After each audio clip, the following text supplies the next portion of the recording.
Welcome to Agency for Agents, a podcast for real estate team leaders and independent brokerage owners looking to maximize profits, effectiveness, and gain freedom for their team and business. Your hosts, Christine Andreasen and Aaron Hendon, have been running one of the most successful real estate teams in the Seattle area for more than 8 years. They know building a winning team means finding ways to empower, nurture, train, and develop individual agents to discover their own power, their own agency. On the podcast, Christine and Aaron interview thought leaders in real estate and personal growth to help you impact both your performance and your teams.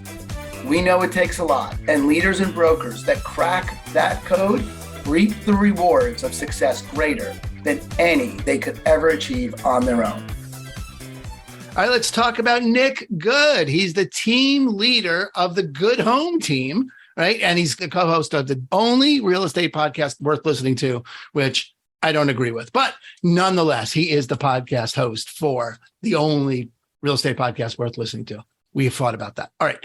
But Nick's got a great story. Nick has started in 2005, and it's a real rags to riches kind of deal. You know, he really stumbled his way around, almost took a regular job. You know how it goes until something clicked for him. And he really has been rocking the Dallas-Fort Worth market for, since then, really since 2009 when it all clicked for him. Was a KW agent, inspired by Gary, moved over to EXP a few years ago, really very much like my story. He's focused on hiring and developing leadership and systems. He is a systems guy, and he really gets in depth with his splits and how they run things. And you can hear in everything he says just how flat-footed he is about the building of the systems. They've got a rocking team there now doing 200 transactions, $500 million a year. He is a great, great guy and a wealth of information. We really welcome Nick to the show. Nick, thank you for being here with us today. I really do appreciate it. Give me some background, where you are, how big your team is, when you got started, just some background so people listening can get some context. Yeah, absolutely. First off, thanks for having me, Aaron. And so I'm here in Dallas, Texas, born and raised in Dallas. I have my wife and 3 kids and a dog that's going through chemo treatment right now. Oh, no. In McKinney, Texas. And my primary team is here in the Dallas-Fort Worth, Texas area. And then I have a team in Austin and a team in Houston. Right on. And been doing this, got in it unlicensed in 2005, got my license in 2006 while still working as an assistant, and before it was called this, I was basically their showing assistant to an independent broker. 2007, I graduated college, got married, bought a house, and thought, hey, why not become a full-time 100% commission real estate agent? All within pretty much the same month. So come on. Go big or go home. There you go. The main thought process behind it was when I graduated college, the broker had said, hey, we love what you do. We want to offer you a salaried position plus overrides. And I was like, I appreciate that, Jay. I love working here. But I see how much money you guys are making. And I would love to earn that type of money. Do you think I can make 6 figures, just going 100% commission? He's like, absolutely, you can. So I was like, cool, I want to make 6 figures. Right. And that's always the number that everyone picks when they get started. They're like 99% crack 100,000. Exactly. And that was my number. That was my number in 2007. And I only sold 3 houses. So did not. And in Texas, you don't make it. No, back then, before our prices shot through the roof, I will tell you, I think our average sales price was $180,000. So I didn't make $100,000. And what I learned in this business was in 2007, when I was going through this, I'm 24 years old, and my friends were still in college or they just graduated and they were broke. And so the last thing that was on their mind was buying a house. Right. And, the last thing that I could do, and this was my limiting belief more than likely because I didn't have the confidence, is I did not believe that my friends' parents were going to use their broke kid's friend. Right. And so, what I had inside of me though was I did not want to be seen as a failure to other people. I said, man, I'm doing this real estate thing. I want to get into real estate investing. And so at the end of 2007, I knew I needed to change. And in December 2007, I joined Keller Williams because I had a friend who took her real estate license at the same time, and she was having success. And I was like, Aaron, man, Like, if knowing this friend, I love her to death, but if she's somehow having success, what's wrong with me? Because, I thought, I knew that one, I feel that I was more intelligent or whatever, I was more. If she could do it, I should definitely be able to she can do it. Yeah. Why am I not having the same success? It's got to be because it's the brokerage she's with. Right. So she recruited me over to Keller Williams. I joined and started just to plug into what they were saying, just being around, the people that were selling houses. And in 2008, I started getting some momentum. And for the first 5 or 6 months, was doing, fairly well, consistently starting to learn how to lead generate online. I was using Craigslist, and I stumbled into selling some active adult retirement homes. Wow. I'm 25. And I just, I can't even remember how I stumbled into it. I wrote a blog on Active Rain, and it just kind of, gained momentum from there. And in 1 month, I can't remember what month it was. I'd really have to go back and look at this. I had 8 pending contracts, and I was walking around like Superman. I was like, all right, I've got all this money about to come in. I'm ready to I'm mentally spending it. Thank God I didn't run up my credit card, because all 8 of them fell out. Nice. Right. And during that time, that's when the Enron thing happened and the financial collapse just came barreling down. Right. And this is the first and only time, knock on wood, that I lost 8 contracts in 1 month, and I was not able to revive any of them. Oh my gosh. Right. Because people were losing their retirement stocks, were going, was just in the toilet. Yep. People were losing their jobs. They didn't know, they weren't willing to take on more debt, especially because they were in fear that they were going to be downsized. And so I didn't know what to do, man. So I started to really get down on myself, just kind of mentally, and, started to apply, doing what normal people would do. It was like, all right, I'm probably not cut out for this 100% commission crap. For a job. Yeah. I started looking for jobs. So I started going and interviewing for jobs. Job market's tough. Probably going 15, 20 of them. And I land a job interview at an asset management company that was hired on to dispose of all the foreclosures that were starting to pile up. And so I go through the 2 or 3 interviews, and they said, Nick, we like what you have to offer. We want to offer you a position. I said, awesome, man. Like, I really need it. So they offered me like $60,000 or $65,000 a year salary. Again, I wasn't having anything coming in. And that was definitely, at that time at 25, that's a nice little salary paycheck. And they're like, you need to work Monday through Friday, or really it was Monday through Saturday. And in order to hit the bonus level, you really need to work on Sunday. And then when I was calculating, I'm like, all right, I need to actually squeeze an 8th day in there to really hit their bonus levels. And I said, okay, Aaron, I definitely appreciate it, buddy. Let me go home and talk to my wife before 100% committing to this. So can I call you back tomorrow? And I said, absolutely. On the way home, I'm driving home, and something just smacked me in the face. I had this like epiphany light bulb moment. And I was like, all right, if I were to commit the amount of time they want me to work here into my real estate business, can I make more than the $60,000 or $65,000 that they're offering me, and and control my outcome? I was like, absolutely. And what really smacked me in the face is that I was expecting full-time income on part-time effort. So good that you say it, Nick, because that's what we get all the time with our new agents. We got to get them to get, if you want to work 40 hours a week, you need to work somewhere else. You need to work for someone, because this is a startup. You're a startup. You got to be, like, you can work whatever 70 hours a week you want, but if you're not doing 70, it's not going to start. Your business is not going to start. So it's great. I'm really glad you said that. Absolutely. And so after that epiphany moment, I turned it down and I went to work. I started studying. At the time, YouTube was coming on, and I started studying some people that luckily were putting out their cold calling, their for sale by owner scripting, and just started to really understand that, my sphere wasn't at a place to reap the rewards from yet. Yep. So I needed to go out there and prospect and lead generate for strangers, people that didn't know me yet, and get them to eventually, believe in me and trust in me. And so it was through trial and error, started for sale by owners, and then started dabbling or started mimicking and studying what the top agents were doing. So Josh DeShong, who is in my Dallas marketplace, and Michael Reese, who was in my marketplace, crushed it with expireds. Yep. I was like, all right, if we're looking at the lowest hanging fruit, these are the people raising their hand. They're already willing to pay a commission. I don't have to fight commission amount. I just need to get them back on board to sell and say, the reason why I didn't sell is probably the agent's fault or whatever it was back then. And so I just got on to calling and mimicking and not reinventing the wheel and duplicating. And to make a long story short, from 2009 to today, I've made no less than six figures and now earn in the seven-figure range. And it all started with turning down the job, understanding that, I'm not going to make full-time income on part-time effort, and that we're not here to reinvent the wheel, right? It's already there. Why would let's just duplicate it, put a little bit of our spin on it, our characteristics, our charm, and our culture, and then we can grow something that's bigger than ourselves. And so, Right. Today we sell a little over 200 houses a year consistently, 60 to 65 million and going up. We have somewhere around 15 agents on the team, 400 agents in my downline organization here at EXP and growing. And, now the way the organization looks, I just hired a team leader / director of sales who runs our entire organization, and is her role is to attract agents, recruit agents to the team, and get them into production and growing their production.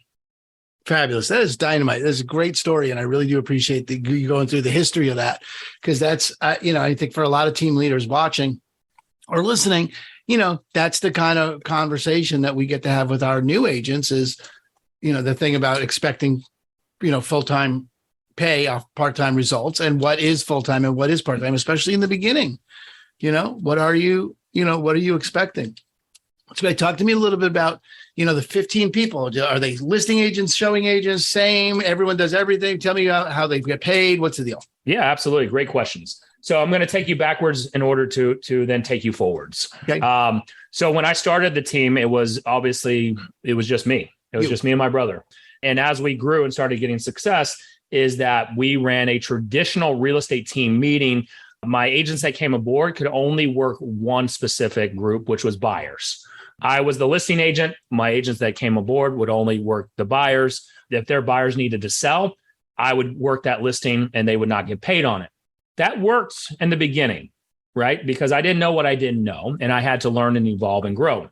And so as I'm growing, you've got to find your lead levers or your lead mechanisms that are going to be consistent and that's replicatable.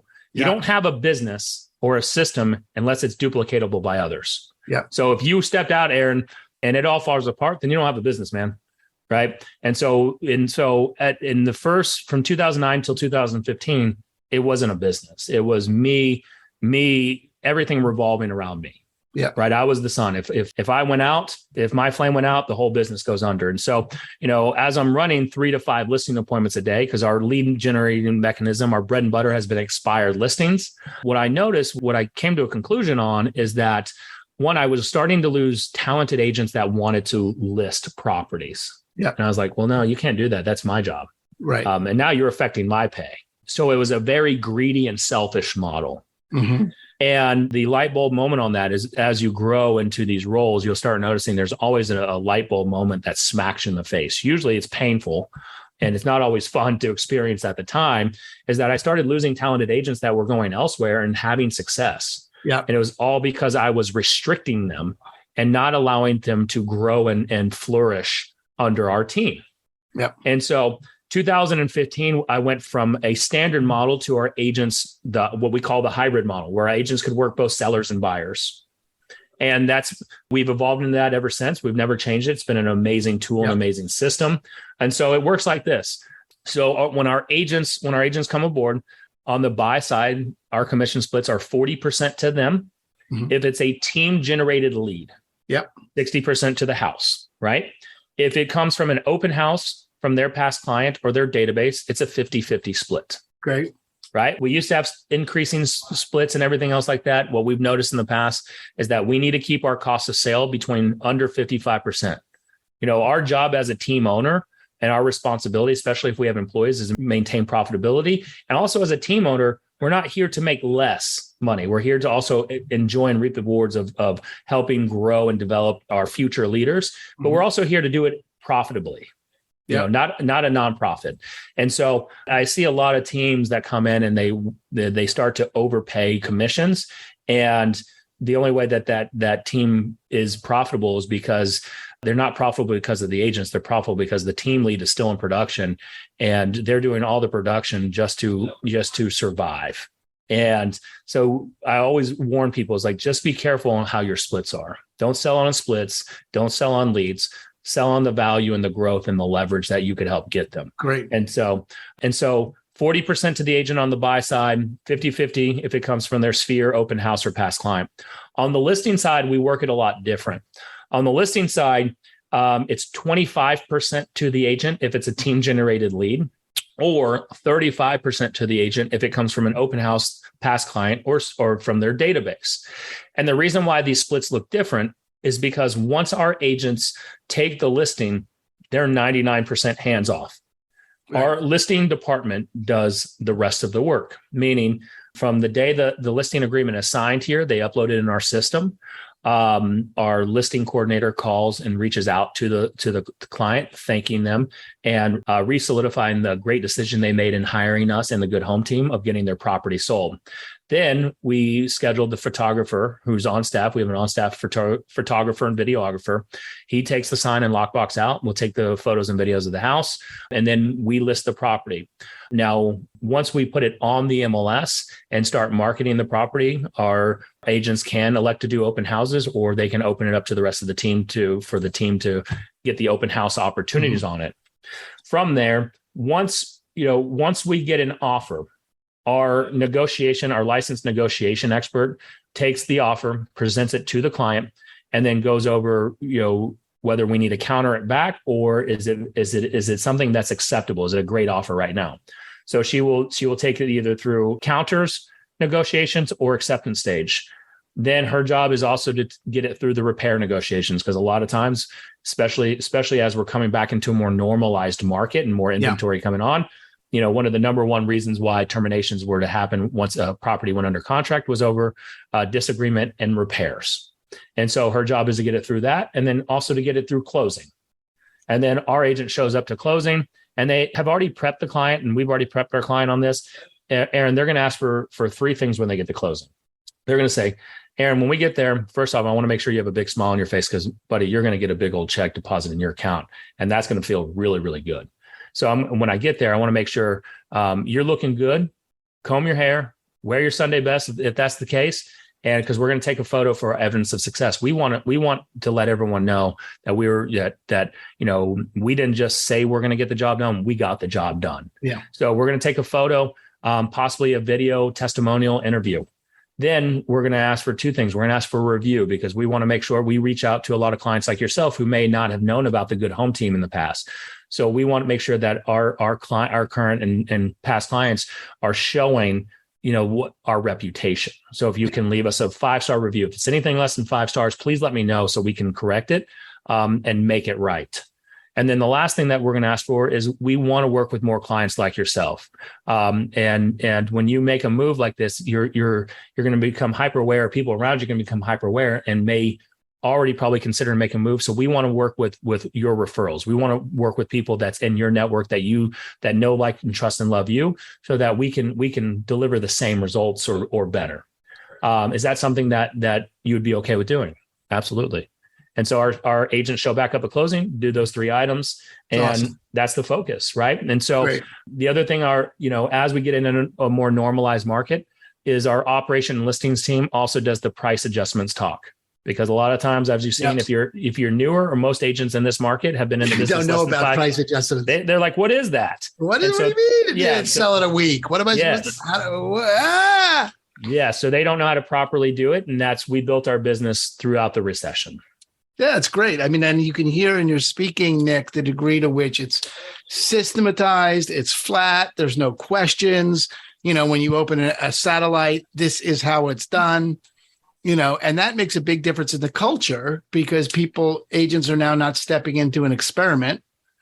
They're stepping into a business. And I just know from our experience that makes an enormous difference for an agent coming on to the team, that they don't, have too many options, too many things to think about, or too many changes. They want to know that it is the way it is and it works the way it is. And then what do you do for training and development? How often do you meet? Give me the layout of what Agents Day looks like in terms of training development. Yeah, that's our $1 million question right now. And I'm glad you brought it up, because right now, today, we are going through and kind of updating that. So we meet every Tuesday over Zoom. We do our Tuesday. So in fact, today we met this morning. Every Tuesday we do our team meeting / sales meeting. And, we go over what's going on in the marketplace. We do a little bit of objection or role playing, or why how we can get clients excited about this evolving market that we're in. And so we do it once a week. We use kind of two different channels.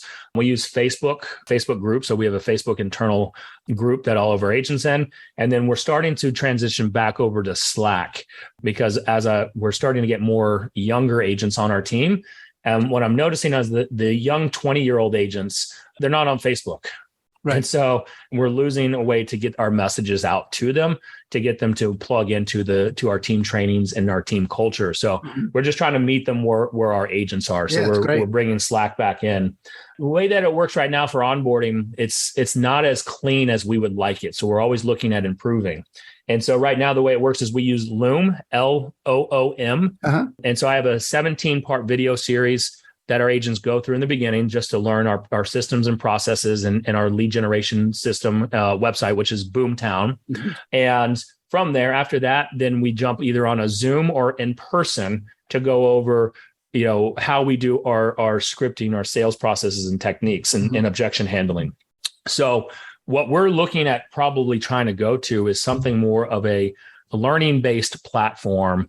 There's a company out there called Branded Agent University that we are really close to partnering with, pulling the trigger on. And the way that it would work is every agent would get their login, and then we would have our training or certification steps in there for them, and we could see the progresses that they're making.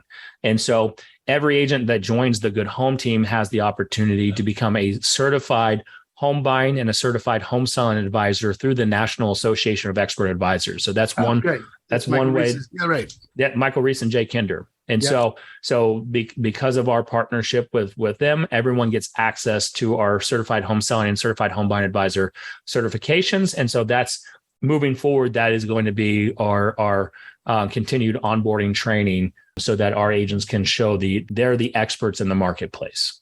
Fabulous. That's great. Again, really just hear the confidence and the systemization. There you go. Of, what you're building there. And it's obvious in your success, that's the way that's going. That's just dynamite. And, again, I think before I started recording, maybe, or even whatever, the through line between the successful teams is always, that sort of commitment to the development of the people and the systemization of the business. So just right on. I totally dig it. No, I appreciate that. Yeah. And Nick, first of all, is there anything else about your team that I didn't ask that you want to talk about? I mean, really for us, it's about, putting the agents in the best position to win. So our belief when an agent joins us is from day one that an agent, whether they're brand new or veteran, has a seat at the table. They don't have to get hazed in. They don't have to earn their way to certain lead sources, so that, that they have the access from day one to the best systems, the best trainings, the best opportunities, the best lead gen, so that they can be put in the best position to win. Right. It's about them and their business and their families to be put in the best position to win, so that they can choose the lifestyle of their choosing. When joining a team, a lot of times what ends up happening is we call it the parasitic team lead. And agents are actually competing for the scraps because the team leaders typically are cherry picking the best deals. Right. And so what I always, really warn future, team owners, and then even new agents that are looking to join teams, is make sure to look at, one, what is the success rate and the trajectory path for agents when they join a team? And number two, are they competing against the team leader for business? Because if it is, and what I've seen, unfortunately, is that team owners are going to get the best deals and they're just going to throw the scraps to their agents. And, that's not putting their agents in the best position to win. Our belief is, as our agents have to win. If our agents are winning, the company's winning. Yeah, that's great. Yeah. Neither Christine or I take any of the generated leads. I mean, we have our Sphere leads, but we're not competing with them on those. But yeah, I think that's a really universal principle for team leaders. I think probably at least half the team leaders I interview are out of production completely. So there is no competition. And the other half don't go through the same lead sources, They're not getting the online leads at all. It's always just Sphere past clients of their own personal that call them, but they're not doing any lead gen to go get it. And that's pretty much the way a successful team runs. And I think it's a really great universal principle to stand in, is that you can't compete with your team and build your team at the same time. Correct. Great. Well, Nick, all right. So then just to wrap it up, what should I read? What's the next book that I should read? I only read stuff that's business builder. So I'm reading right now. It's an easy book. I like short books. Let's see how long these are. Hold on real quick. They are 48 pages. It's called The Legacy Selling System by Coach Burt, Michael J. Burt. And it's how to create more leads, build deeper networks, and close more deals. And then his follow-up to it is $1 Million Follow-Up, a powerful 7-touch system to get people off the fence. And in those books is by Coach Michael Burt.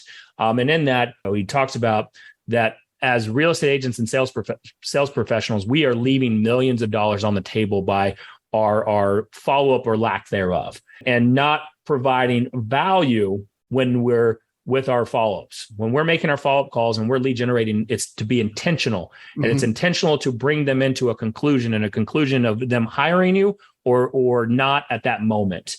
Okay. And, it'd be like, Aaron, if I were following up with you, and I'd be like, hey, Aaron, I just got out of the shower, man. And I was just thinking about you. Like, have you decided to list your house? Like, there's no value in that. First of all, right. Or you've heard it like, hey, I was just in your neighborhood around the corner and just was thinking about you guys. Have you, thought about making a move yet? There's no value in that. What are they going to say most of it? Well, no, not right now.